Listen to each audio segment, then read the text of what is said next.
అందులో ముఖ్యంగా ఈ విశాఖపట్నం చెందిన గుడివాడ అమర్ ఒక అజ్ఞానుడు, ఏమీ తెలియని వ్యక్తి. ఒక మంత్రి పదవి ఇస్తే ఏ రకంగా మాట్లాడుతున్నాడో మీరు గత 4-5 సంవత్సరాల నుంచి కూడా చూశారు. నిన్న కూడా ఏం మాట్లాడాడు కూడా ఈ రాష్ట్ర ప్రజలకి ఆయన యొక్క అవగాహన రాహిత్యం ఎంతుందో ప్రజలు గమనించారు. ఆయన్ని ఈ రాష్ట్రంలో రోల్ మోడల్ గా తీసుకోవాలి అవినీతికి.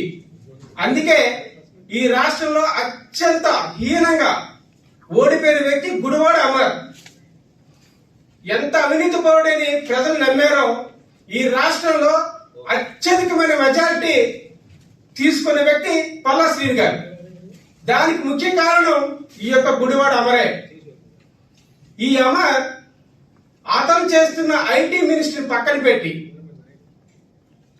ఏదైతే అనకాపల్లికి సంబంధించిన అసెంబ్లీ నియోజకవర్గం ఉన్నాడో అవినీతి భయం, గనుల్లో అవినీతి, ఏదైనా ఒక మైనింగ్ లో లారీ బయలుదేరాలంటే అమర్కి కప్పం కట్టవలసిందే. అంత నీచాతి నీచుడు ఎవడైనా ఉన్నాడంటే గుడివాడ అమర్. విస్తరపేట భూమిని అందరికీ తెలుసు. దళితుల దగ్గర నుంచి దౌర్జన్యంగా బలవంతంగా సంతకాలు పెట్టించుకొని 100 కోట్ల రూపాయలు ఆర్జించిన వ్యక్తి 420 గుడివాడ అమర్. అలాగే ఆర్ఈఎస్ లో సుమారుగా 100 కోట్ల రూపాయల ఉద్యోగాల్లో కుటుంబ సభ్యులు కూడా ఇన్వాల్వ్ అయ్యి దోచుకున్న కుటుంబం ఏదైనా ఉంటే గుడివాడ కుటుంబం. దోచుకోవడం తప్ప ఏమీ తెలియని వ్యక్తి. ఒక పక్కన 13 లక్షల కోట్ల రూపాయలు అగ్రిమెంట్లు వచ్చాయి, ఇన్వెస్ట్మెంట్లు వచ్చాయి అన్నాడు. ఒక్క రూపాయి ఇన్వెస్ట్మెంట్ చూడలే. అలాంటి గుడివాడ అమర్ ఈ రోజు ఋషికొండ కోసం ఏ రకంగా మీతో మాట్లాడుతున్నాడు ఈ రకంగా ప్రజలకి. అంటే అధికారం వస్తే ఒక రాష్ట్రపతి కోసం భవనం, ఒక గవర్నర్ కోసం భవనం. రాష్ట్రపతి గవర్నర్ గారు మిమ్మల్ని అడిగారా అమర్?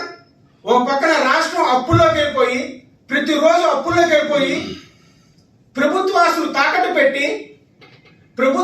తాకట్టు పెట్టి కనీసం జీతాలు ఇవ్వలేని పరిస్థితులు ఈ రాష్ట్ర ప్రభుత్వం మీద గతంలో ఉంటే, అటువంటి సందర్భంలో 500 కోట్ల రూపాయలు విలువైన మీ సొంత అవసరాల కోసం జగన్మోహన్ రెడ్డి మీ అనుయులు అవినీతి అక్రమాలు చేసుకోవడానికి అడ్డాగా ఎవరికి కంటికి కనపడకుండా మీరు చేసిన ఆ కట్టడాలు విషయంలో ఎన్నో రకాలైన అవినీతులు జరిగాయి, అక్రమాలు జరిగాయి. ఎలిజిబిలిటీ లేని వ్యక్తులకి కాంట్రాక్టులు ఇచ్చారు, టూరిజం అని చెప్పారు.